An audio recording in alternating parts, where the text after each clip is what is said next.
नमस्कार, आप देख रहे हैं मिनिस न्यूज और मैं आपके साथ सेजल। आई नजर डालते हैं आज की खास खबरों पर। हरियाणा बैंक मैनेजर ने समय पर आने को कहा, गार्ड ने तान दी राइफल, सीसीटीवी में कैद घटना।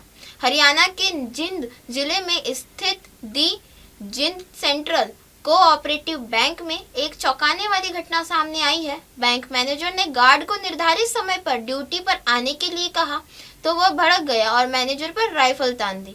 गार्ड ने मैनेजर को टेबल पर गिराकर थप्पड़ भी मारे, जिसकी तस्वीरें सीसीटीवी में रिकॉर्ड हो गई। बैंक स्टाफ ने तुरंत गार्ड को काबू में कर उसकी राइफल छीन ली, जिससे बड़ा हादसा टल गया। मैनेजर उमेद की शिकायत पर आरोपी गार्ड परमेंद्र के खिलाफ आर्म्स एक्ट के सहित कई धाराओं में केस दर्ज किया गया है। पुलिस मामले की जांच कर रही है। मैं cooperative bank Julana branch manager.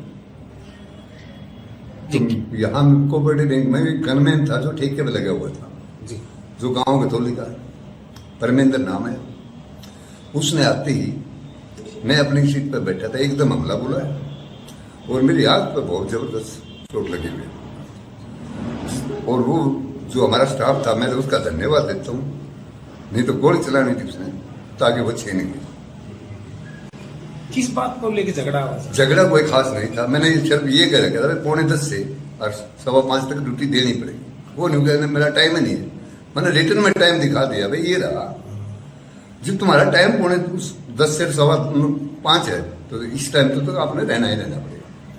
तो इसी बात से खपा, इसी से खपा था। फिर वो मैं छुट्टी पे चल रहा था, मैं आया हूँ 19 तारीख को, तो मैंने हाजिरी मैंने भेजनी पड़ती है दूसरा मैनेजर। तो यूं मैंने दिखा नहीं सीसीटीवी में, क्योंकि सीसीटीवी मेरे मोबाइल में होता है। तो मैं बोला भाई ये कहां था? बोला जी क्या बात है? उसने ये बात की, क्या बात? मैं बोला बात क्यों नहीं, हाजिरी मैंने भेजनी है, तू मानस मार के आ रहा हो यार। ब्रांच मैनेजर ने तो भेजा होगा ना भेजा होगा, मैं पूछूंगा उससे। तो उसने तस में आके बोला आप पूछोगे, मैं बता देता हूँ। उस तो आते ही पहले तो मेरे मारा है यहाँ, थप्पड़ मारे। अच्छा। फिर उसने धक्के मारे, फिर उसने गन ताना। अच्छा। तो गन रोजता मेरा स्टाफ को।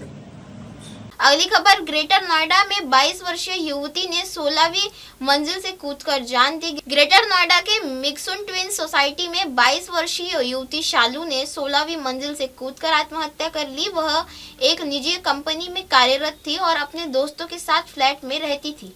पुलिस ने शव को कब्जे में लेकर पोस्टमार्टम के लिए भेज दिया। आत्महत्या के कारणों का पता नहीं चल पाया है।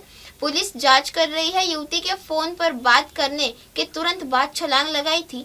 पुलिस ने युवती के फोन और अन्य सामान को भी कब्जे में ले लिया है। युवती के साथ रहने वाले दोस्तों से भी पूछताछ की जा रही है। अगली खबर, यूपी प्रेमी से नहीं हुआ निकाह तो पति की दुश्मन बन गई रुखसाना। शादी के 7 दिन बाद ही करा दी हत्या। बस्ती में एक युवक की शादी में 7 दिन बाद हत्या कर दी गई। हत्या को अंजाम उसकी ही पत्नी ने अपने प्रेमी के साथ मिलकर दिया। पुलिस ने पत्नी और प्रेमी समेत 3 लोगों को गिरफ्तार कर लिया है। रुखसाना ने अपने प्रेमी रिंकू के साथ मिलकर पति असीन की हत्या की साजिश रची। असीन को रास्ता पूछने के बहाने बुलाकर गोली मार दी गई। असीन की इलाज के दौरान मौत हो गई।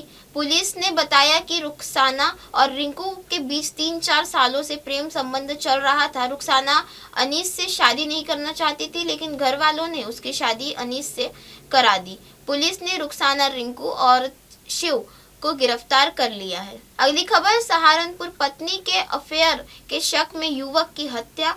18 दिन बाद नदी में 3 टुकड़ों में मिला शव। 5 आरोपी गिरफ्तार। उत्तर प्रदेश के सहारनपुर में 18 दिन से लापता अमजद का डमोला नदी में 3 टुकड़ों में सड़ा गला शव बरामद हुआ है। शव बोरे में बंद किया और पहचान करना भी मुश्किल था। पुलिस के अनुसार अमजद 3 नवंबर को लापता था और लगातार 48 घंटे की तलाश के बावजूद कोई सुराग नहीं मिला था। जांच में सामने आया कि गांव में फरमान को अपनी पत्नी के अमजद से अवैध संबंध का होने का शक था, जिसके चलते उसने कथित तौर पर नशीली गोली देकर उसका गला घोटकर हत्या की। शव बोरे में न आने पर उसने दोनों पैर काटकर अलग बोरे में नदी में फेंक दिए। हत्या के बाद उसे अपहरण दिखाने के लिए परिवार के 10 लाख रुपए की फिरौती की मांग हुई थी। पुलिस ने फरमान उसकी पत्नी रुखसाना सहित 5 आरोपियों को गिरफ्तार कर लिया है। नदी में रस्सी और चाकू की बरामद हुए हैं। पोस्टमार्टम और सबूतों के आधार पर आगे की कार्रवाई जारी है। अगली खबर, राजस्थान हाई टेंशन लाइन के टावर पर चढ़ा युवक जमकर काटा बवाल। अलवर जिले के लक्ष्मणगढ़ में एक युवक घरेलू कलह के चलते बिजली के हाई टेंशन लाइट के टावर पर चढ़ गया। युवक ने टावर पर चढ़कर 1 घंटे तक आत्महत्या करने की चेतावनी दी। लोगों ने उसे काफी देर तक समझाया, जब जाकर वह टावर से नीचे उतरा। युवक के टावर पर चढ़ने की सूचना आग की तरह पूरे क्षेत्र में फैल गई, जिसके बाद बड़ी संख्या में लोग मौके पर इकट्ठा हो गए। पुलिस भी मौके पर पहुंच गई, लेकिन अभी तक युवक के खिलाफ मामला दर्ज नहीं किया गया है। युवक ने हाई वोल्टेज लाइन को छूने का प्रयास किया, जिससे उसकी जान को खतरा हो सकता था। फिलहाल युवक को सुरक्षित नीचे उतार लिया गया है और पुलिस मामले की जांच कर रही है। अगली खबर, अंबरनाथ फ्लाईओवर पर भीषण हादसा। ड्राइवर को अचानक हार्ट अटैक, अनियंत्रित कार ने ले ली 4 जिंदगियां। महाराष्ट्र के अंबरनाथ में हुए एक दर्दनाक हादसे में पूरे शहर को दहला दिया, जहां चुनाव प्रचार के दौरान कार चालक को अचानक हार्ट अटैक आ गया और वाहन अनियंत्रित होकर वाहनों से टकरा गया। इस भयंकर दुर्घटना में 4 लोगों की मौत हो गई, जिसमें ड्राइवर लक्ष्मण सिंधे, नगर परिषद कर्मचारी चंद्रकांत अनारके, सुमित चेलानी और शैलेश जाधव शामिल थे। शिवसेना उम्मीदवार किरण चौबे और 2 अन्य लोग घायल हुए। हादसा फ्लाईओवर पर उस वक्त हुआ जब कार डिवाइडर पार कर गई। बाइक और वाहनों के भीड़ गई।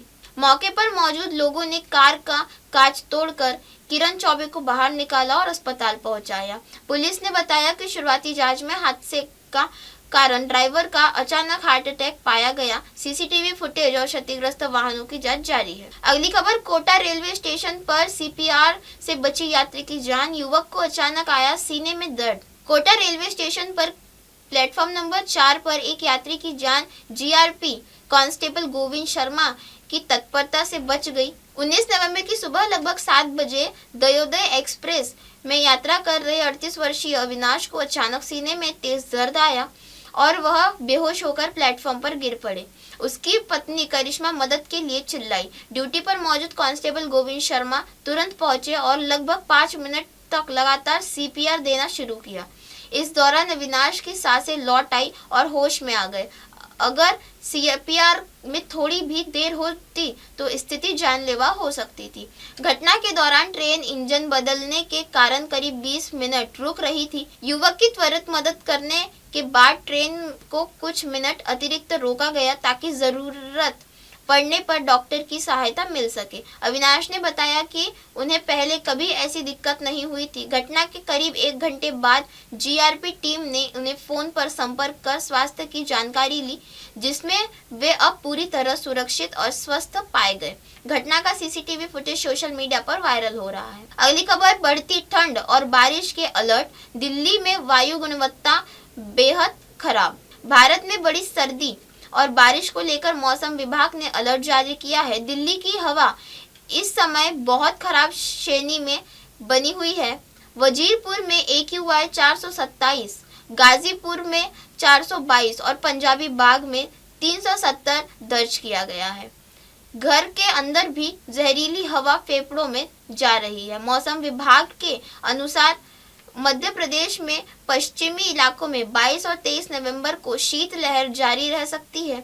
नॉर्थ वेस्ट इंडिया के न्यूनतम तापमान अगले हफ्ते 2 से 4 डिग्री सेल्सियस तक नीचे जा सकता है, जबकि वेस्ट और सेंट्रल इंडिया के मिनिमम टेम्परेचर में 2 से 3 डिग्री की हल्की वृद्धि हो सकती है। बारिश की संभावना के लिहाज से अंडमान और निकोबार द्वीप समूह में 23-24 नवंबर को भारी से बहुत भारी बारिश की चेतावनी है। वहीं तमिलनाडु में 21 से 24 नवंबर, केरल और माहे में 21 से 23 नवंबर और अंडमान और निकोबार में 21 से 22 और 25 नवंबर को मूसलाधार बारिश की संभावनाएं हैं। मौसम विभाग ने नागरिकों से सावधानी बरतने और ठंड एवं बारिश के दौरान सतर्क रहने की अपील की है। दिल्ली समेत पूरे देश में हवा की गुणवत्ता और मौसम की स्थिति पर निगरानी जारी है। अगली खबर, बिहार बेटे को मंत्री बनाए जाने पर उपेंद्र कुशवाहा ने दिया जवाब। परिवारवाद में आरोप पर तोड़ी चुप्पी। बिहार के चुनाव के बाद नीतीश कुमार ने 10वीं बार सीएम पद की शपथ ली। एनडीए गठबंधन में शामिल उपेंद्र कुशवाहा के बेटे दीपक प्रकाश को बिना चुनाव लड़े मंत्री बनाया गया, जिससे राजनीतिक गलियारे में परिवारवाद को लेकर सवाल उठे।